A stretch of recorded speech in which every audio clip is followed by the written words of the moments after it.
అందరికీ నమస్కారం. Welcome back to Raji kitchen and vlogs అండి.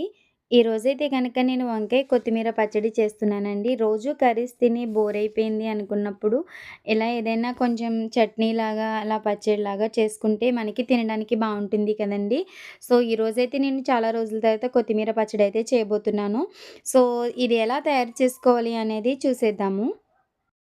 దీనికోసం నేను ఒక కట్ట కొత్తిమీర తీసుకున్నానండి. 2 పెద్ద సైజు వంకాయలు తీసుకున్నాను. సో, వీటినైతే గనక మామూలుగా మనం డైరెక్ట్‌గా ఆయిల్‌లోని ఫ్రై చేసుకోవచ్చు. లేదంటే గనక మనం కాల్చుకొని మామూలుగా పచ్చడి చేసుకుంటే చాలా బావుంటుంది. నేనైతే గనక నా దగ్గర అల్యూమినియం ఫాయిల్ ఉందని చెప్పి దాంతో ఫోల్డ్ చేస్తున్నాను. ఈ పచ్చడి వచ్చి ఈవినింగ్ టైమ్ చేస్తున్నానండి. చెప్పాను కదండీ నా వీడియోస్‌లోని లాస్ట్ టైం. మేము పొయ్యి మీదే అన్నము అండ్ నీళ్ళు కూడా కాచుకుంటాము అని చెప్పి.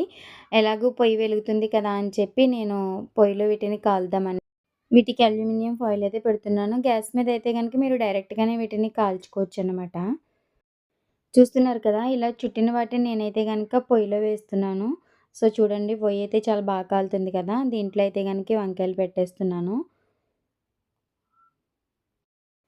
ఈలోపు నేను పచ్చడికి ఇవన్నీ కట్ చేసి పెట్టుకున్నానండి. ఒక కొత్తిమీర కట్టండి, 10 పచ్చిమిర్చి తీసుకున్నాను. అలాగే 4 టమాటోస్ తీసుకున్నానండి.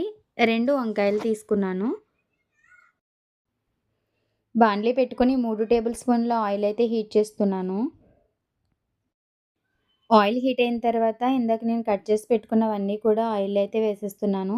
సెపరేట్‌గా ఏమీ ఫ్రై చేయనవసరం లేదండి. నేనెప్పుడూ కొత్తిమీర పచ్చడి చేసినా కానీ ఇలానే అన్నీ కలిపి చేస్తుంటాను. ఇవన్నీ వేసిన తర్వాత ఒకసారైతే కలిపేసి మూత పెట్టేసి దీన్ని ఫ్రై చేసుకోవాలండి.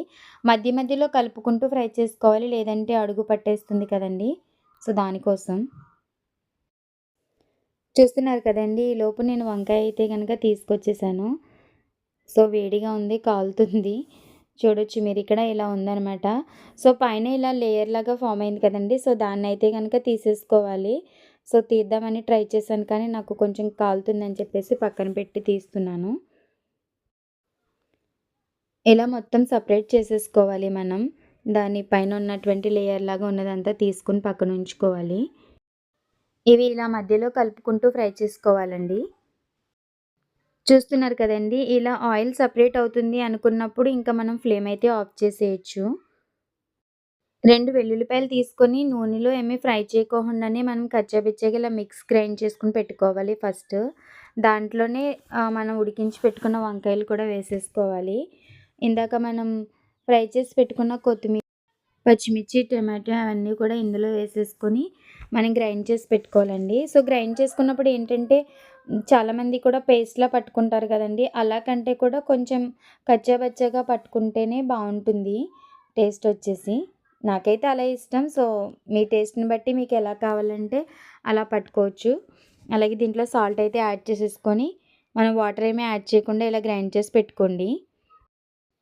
తాలింపు కోసం బాణలి అయితే తీసుకున్నానండి. దీంట్లోనే నేను 3 టేబుల్ స్పూన్ల ఆయిల్ తీసుకున్నాను. ఆయిల్ హీట్ అయిన తర్వాత ఆవాలు వేశాను. అలానే 1 టేబుల్ స్పూన్ పచ్చిశనగపప్పు వేశానండి. మీకు ఇష్టం లేదు అనుకుంటే స్కిప్ చేసేయొచ్చు.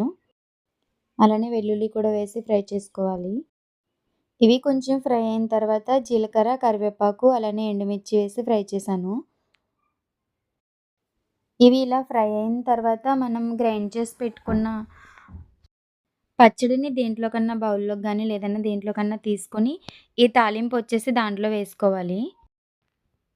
చూస్తున్నారు కదండీ! తాలింపయితే వేసేసాను. సో, వేసిన తర్వాత దీన్ని బాగా మిక్స్ చేసుకొని, ఒక బౌల్‌లోకి తీసుకొని పెట్టుకోవాలి. బయటుంటే 2, 3 డేస్ ఉంటుంది. అలా ఫ్రిడ్జ్‌లో స్టోర్ చేసుకుంటే 1 వీక్ వరకు ఉంటుంది.